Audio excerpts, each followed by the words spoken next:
अस्सलाम वालेकुम नाज़रीन, आप देख रहे हैं प्रोग्राम अंदर की बात मुज़म्मिल सोहरवर्दी के साथ। मैं हूं आपकी मेज़बान इकरार रियाज़। हमारे साथ मौजूद हैं मुज़म्मिल सोहरवर्दी। अस्सलाम वालेकुम sir, welcome to the show. क्या हाल है आपका? वालेकुम सलाम। बिल्कुल ठीक। आप सुनाएं, कैसी तबीयत है आपकी? मैं ठीक हूँ, अल्लाह पाक का शुक्र है। सर, हर तरफ गहमा-गहमी वाली सूरत-ए-हाल है। हर किसी की नज़रें कल 24 नवंबर इतवार के रोज़ क्या होगा इस्लामाबाद में, आगे मुल्क के जो हालात हैं वो किस तरफ टर्न लेंगे, क्या सूरत-ए-हाल होगी, इस मुतालिक आपसे जानना चाहूँगी। आप क्या देखते हैं 24 नवंबर कैसा दिन रहेगा? क्या होगा? हुकूमत की स्ट्रैटेजी, पीटीआई की स्ट्रैटेजी और अवाम कितना इससे मुतासिर होंगे, मुल्क का कितना नुकसान होगा? इस मुतालिक आप क्या कहेंगे? देखिए, पहली बात तो ये है कि 24 नवंबर को तसादुम होगा। हुकूमत और तहरीक इंसाफ का, पंजाब और केपीके का, वफाक और केपीके का तसादुम हो। वो आएंगे, ये रोकेंगे, वो आना चाहेंगे, ये रोकना चाहेंगे। लड़ाई होगी, सादा सी बात है, तसादुम होगा। उनको पता है इन्होंने शेलिंग करनी है, उन्होंने मास्क और वो स्पेशल ग्लासेस ले ली हुई हैं। वो वापस शेल इनको मारेंगे, तो मुझे ठीक-ठाक लड़ाई नज़र आ रही है। मुझे ऐसा नहीं लग रहा कि कोई रियासत का पलड़ा भारी होगा और हुकूमत की फ़ोर्सेस जो हैं वो जल्दी से पीटीआई को पसपा कर देंगी, ऐसा नहीं होगा। जम के लड़ाई होगी। और मैं ये भी नहीं समझता कि ये जो फ़साद कल शुरू होगा, ये कोई 24 को ही ख़त्म हो जाएगा। ये हो सकता है 3 दिन जारी रहे, 2 दिन जारी रहे, 5 दिन जारी रहे। देखिए ना, लोगों ने अटक क्रॉस करना है, आपने नहीं करने देना। जी। अगर आज नहीं करने देंगे, वो शाम को कर लेंगे, नए ताज़ादम दस्ते आ जाएँगे। अब उन्होंने भी 4 डिवीज़न्स को अलग-अलग कॉल दिए, इसके अंदर 4 डिफरेंट दस्ते होंगे। एक पसपा होगा, दूसरा आ जाएगा, दूसरा होगा, तीसरा आ जाएगा, चौथा होगा। फिर वो ग्रुप बना के दोबारा कुव्वत इकट्ठी करके फिर आ जाएँगे, हमला करेंगे।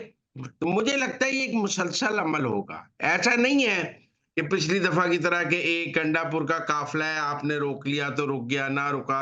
इस बार स्ट्रैटेजी उनकी भी डिफरेंट है। वो मुख्तलिफ जगहों से 4 मुख्तलिफ जुलूस हैं, 4 मुख्तलिफ जगहों से कोई जीटी रोड से हमला कर रहा होगा, कोई अटक से हमला कर रहा होगा। कोई निकल गया, कोई रुक गया, कोई फँस गया, किसी ने आगे कर लिया। तो ये लड़ाई चलती रहेगी। आपने रोक लिया और 2 घंटे लड़ाई खत्म हो गई। वो 3-4 हज़ार लोग फिर इकट्ठे होके दोबारा उन्होंने अटक पे हमला कर दिया। किसी ने कट्टी पारी पे हमला कर दिया। तो मुझे लगता है कि ये एक मुसलसल लड़ाई का अमल है, होगा जो काफ़ी दिन तक भी जारी रह सकता है। क्योंकि तहरीक इंसाफ ने ये तो नहीं कहा कि 24 की रात 12 बजे ये कॉल खत्म हो जाएगी। ये 25 को भी जारी रह सकती है, ये 26 को हुँ। भी जारी रह सकती है। देखिए, केपी में उनके पास सेफ हेवन है। वो सेफ हेवन की वजह से वहाँ से तो कोई गिरफ्तार नहीं होगा। लोग वापस पसपा होंगे, फिर इकट्ठे होंगे, गवर्नमेंट फिर इकट्ठी करेगी, फिर लड़ाई शुरू करा देगी। तो ये लड़ाई जो है एक मुसलसल अमल के तौर पर मुझे लगता है कि ये ज़्यादा दिन भी जारी रह सकती है। सर, इस वक़्त मुझे हमारे नाज़रीन को बताइएगा कि मौजूदा इस्लामाबाद की क्या सूरत-ए-हाल है? कितने जो सिक्योरिटी एहलकार हैं, सिक्योरिटी एजेंसीज़ के वो तैनात किए गए हैं? कितनी पुलिस वैन्स हैं? और फिर इंटरनेट सर्विस और फिर पहले तो सिम नेट बंद किया जाता था, इस दफ़ा क्या हिकमत अमली अपनाई जाएगी? और क्या इस बहुत वक़्त ज़्यादा गिरफ्तारियाँ होंगी? इस्लामाबाद मैटर नहीं कर रहा। अभी मैटर कर रहा है केपी से जिन लोगों ने आना है, उनका इस्लामाबाद पहुँचना मैटर कर रहा है। जी। अभी तो देखे ना जी, कोई इस्लामाबाद के अंदर से तो मुझे नहीं लगता कोई 10-20 हज़ार लोग निकल कर एकदम डी चौक पहुँच जाएँगे, ऐसा कोई चांस नहीं है। आज इस्लामाबाद में गिरफ्तारियाँ हुई हैं, पर कोई इस्लामाबाद के अंदर से किसी को ये नहीं है कि जी इस्लामाबाद में सुबह 10 हज़ार लोग निकलेंगे और वो डी चौक आके बैठ जाएँगे। इस्लामाबाद में पीटीआई की ये पोज़ीशन नहीं है।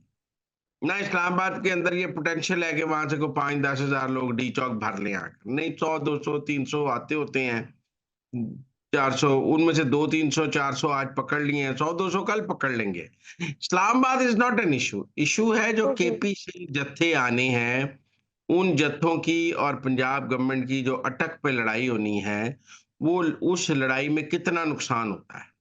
उसमें लाशें गिर जाती हैं, उसमें जानी नुकसान हो जाता है, उसमें फ़ोर्सेस के लोग मर जाते हैं या उधर से केपी के लोग मर जाते हैं या दोनों तरफ का जानी नुकसान हो जाता है। तो इसलिए मेरे ख़्याल में कल जो है वो खूनी तसादुम का दिन हो सकता है। कल दोनों तरफ से दोनों साइड्स जो हैं वो अपनी-अपनी तरफ से मुसम्मम इरादा है, वो कहते हैं घुसने नहीं देना, वो कहते हैं घुस के रहना है। तो इस नतीजे में लड़ाई होगी और उस लड़ाई का खूनी अंजाम भी हो सकता है। सर इस दफा क्या केपी में जो सियासी सरकारी वसाइल हैं वो इस्तेमाल किए जाएंगे? जी, बिल्कुल, जिस हद तक वो इस्तेमाल कर सकते हैं, वो करेंगे। पैसा उन्होंने इस्तेमाल किया है, पैसा हो जाए तो बाकी सब चीज़ें अरेंज हो जाती हैं। ये फ़िज़ूल बात है कि वो सरकारी वसाइल से जो रेस्क्यू 1112 के दफ़्तर में मॉनिटरिंग सेल है, वो भी तो सरकारी बिल्डिंग में है। उन्होंने कौन-सा जाके सरीना पेशावर में या फिर किसी 5 स्टार होटल में अपना सेल बना लिया है या किसी कोठी में, उन्होंने सरकारी बिल्डिंग में बनाया हुआ है। वो ज़्यादा इम्पोर्टेंट बात नहीं है। मेरे नज़दीक तसादुम इम्पोर्टेंट बात है। और तसादुम अब क्या होगा? अगर तो ये तसादुम 3-4 दिन चलता है और गवर्नमेंट के पास इस तसादुम के न को रोकने का कोई रास्ता नहीं है, इसके नतीजे में जानी नुकसान भी हो जाता है, फिर क्या ऑप्शन होगी? क्या फिर हुकूमत केपी में गवर्नर राज लगा देगी? आप समझें, अगर ये हम्म। 2 दिन चलता है, 3 दिन चलता है और अटक पर सख्त लड़ाई होती है और उस लड़ाई के नतीजे में नुकसान हो जाता है, तो क्या गवर्नमेंट केपी में गवर्नर राज की तरफ चली जाएगी?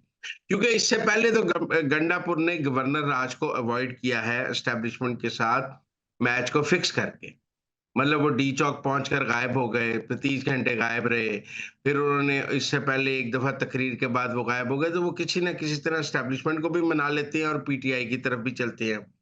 लेकिन इस दफ़ा ये लग रहा है कि बुशरा बीबी जो है, वो कोई फिक्स मैच नहीं होने देंगी और बुशरा बीबी ने तशादुम का फैसला किया हुआ है, इमरान खान की हदायत है तशादुम की। इमरान खान की तशादुम की हदायत पहले भी थी, लेकिन चूँकि गंडापुर के हाथ में होता था तो वो चीज़ें मैनेज कर लेते थे। लेकिन इस बार चीज़ें गंडापुर के हाथ में नहीं है। लिहाज़ा मैं समझता हूँ तशादुम बुशरा बीबी हालात को तशादुम की तरफ लेके जाएँगी। बुशरा बीबी को गंडापुर की वज़ारत आला से क्या ताल्लुक? उनके नज़दीक तो तशादुम इम्पोर्टेंट है। जी। तो इसलिए मुझे एक तो ये 1 दिन का शो नहीं लगता, मुझे लगता है ये 2-3 दिन लड़ाई जारी रहेगी। हो सकता है फिर मुझे ये भी लगता है कि इसके नतीजे में केपी में जब तक आप गवर्नर राज नहीं लगाएँगे, ये लड़ाई खत्म नहीं होगी और कहीं न कहीं गवर्नमेंट को ये स्टेप उठाना पड़ेगा केपी में गवर्नर राज का, क्योंकि उसके बगैर तो केपी से मरकज़ पे मुसलसल हमले जारी रहेंगे। वो कॉल खत्म ही नहीं करेंगे, हर 6 घंटे बाद कुछ 1000, 2000 लोग हमला कर देंगे। आप कब तक अटक के बॉर्डर को क्रॉस करके बैठे रहेंगे? कब तक मोटरवेज़ बंद करके बैठे रहेंगे? कहीं न कहीं तो आपको फिर केपी के अंदर ऑपरेशन करना पड़ेगा ना। अगर आपने इस चढ़ाई को रोकना है, तो आपको केपी के अंदर ऑपरेशन करना है और केपी के अंदर ऑपरेशन करने के लिए केपी की हुकूमत होनी ज़रूरी है। अभी तो जो केपी की हुकूमत है, वो तो जो लोग वफाक पर चढ़ाई करते हैं, उनको वन स्टेप प्रमोशन देती है। तो इसलिए मेरे ख़्याल में कहीं न कहीं अब चूँकि इस्लामाबाद हाई कोर्ट का फैसला है एहतजाज ना करने का, तो उस फैसले को बुनियाद बनाकर कि अगर ये कल के दिन में चीज़ें सेटल ना हुई और अगले दिन में जाती हैं, तो फिर गवर्नमेंट को गवर्नर राज का फैसला करना पड़ेगा, उसके बगैर ये मामलात सेटल नहीं होंगे। यानी मुझे नहीं लगता गवर्नर लग सकता है। ये मुज़ाकरात से या ये कोई मुफ़ाहमत से सेटल हो सकते हैं। मुझे नहीं लगता किसी स्टेज पे इमरान खान से कोई मुज़ाकरात के नतीजे में ये कॉल ख़त्म हो सकती है। मुझे लगता है इसके नतीजे में आपको केपी की हुकूमत ख़त्म करनी ही पड़ेगी। सर आगे बढ़ेंगे और बात करेंगे पारा चनार वाक़ये को लेके, इस मुतालिक आप क्या कहेंगे? अंदर की बात क्या है? देखिए, पारा-चनार में पहले तो उन्होंने अहले-तशी को मारा, अब अहले-तशी सुन्नियों को मार रहे हैं और अब वहाँ 2 गाँवों के दरमियान एक खूनी तशादुम शिया और सुन्नी गाँव के दरमियान खूनी तशादुम शुरू हो गया है। और मैंने जो पता किया है वहाँ को 3 मुकामात पर सख्त लड़ाई हो रही है और आज भी लोग मर गए हैं। जहाँ तक ये है कि हुकूमत के वज़ीर कानून और बैरिस्टर साहब वहाँ पहुँचे हैं, लेकिन उनके हेलीकॉप्टर पे कोई हमला नहीं हुआ। लेकिन वहाँ कशीदगी इतनी ज़्यादा है, लाशें इतनी गिर रही हैं कि वहाँ हुकूमत की कोई रिट नहीं है।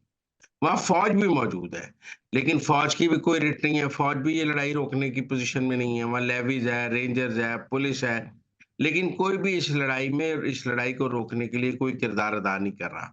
सब इंतज़ार कर रहे हैं और जो को पारा-चनार की जो है पुरानी बात वो ये है कि ये लड़ाइयाँ 7 से 9 दिन चलती हैं और 7 से 9 दिन बाद जब लोग लड़-लड़ के, मर-मर के थक जाते हैं, तो फिर कोई सीज़-फायर हो जाता है, जिरगा हो जाता है। इसीलिए आज भी लड़ाई जारी रही है। मैंने वहाँ बहुत लोगों से बात की है। बुनियादी तौर पे वहाँ ज़मीन के तनाज़ात हैं, लोगों के आपस में ज़मीन के तनाज़ात हैं, जो मज़हबी फ़सादात में बदल जाते हैं। हुकूमत वहाँ लैंड रिकॉर्ड के मसाइल हल नहीं कर सकी है, ज़मीन के तनाज़ात को हल नहीं कर सकी है। इसलिए जब 2 लोगों के दरमियान ज़मीन का तनाज़ा होता है, तो एक शिया या एक सुन्नी हो जाता है, तो फिर उसमें शिया-सुन्नी फ़साद शुरू हो जाता है। लिहाज़ा यहाँ तो वहाँ पर फ़ौज की प्रेज़ेंस मौजूद है, तो फ़ौज को ये फ़साद रोकना चाहिए। फ़ौज क्या ये फ़साद का तमाशा देख रही है पारा चिनार में बैठ के? अगर वहाँ कोई यूनिट मौजूद है, वहाँ पे कोई ब्रिगेडियर साहब है, कर्नल साहब हैं, तो ये जो लाशें गिर रही हैं, इसमें फ़ौज कहाँ है? उसका फ़ौजी ऑपरेशन कहाँ है? फ़ौज की रेड कहाँ है? हुकूमत की रेड कहाँ है? मुझे लगता है सारे ही तमाशा देख रहे हैं लाशें गिरने में और ये बड़ा अफ़सोसनाक है। तो नाज़रीन, ये थी आज के अंदर की बात। आपसे मुलाकात होगी अगले प्रोग्राम में। तब तक के लिए आप हमें दीजिए इजाज़त। अल्लाह ने के बाद।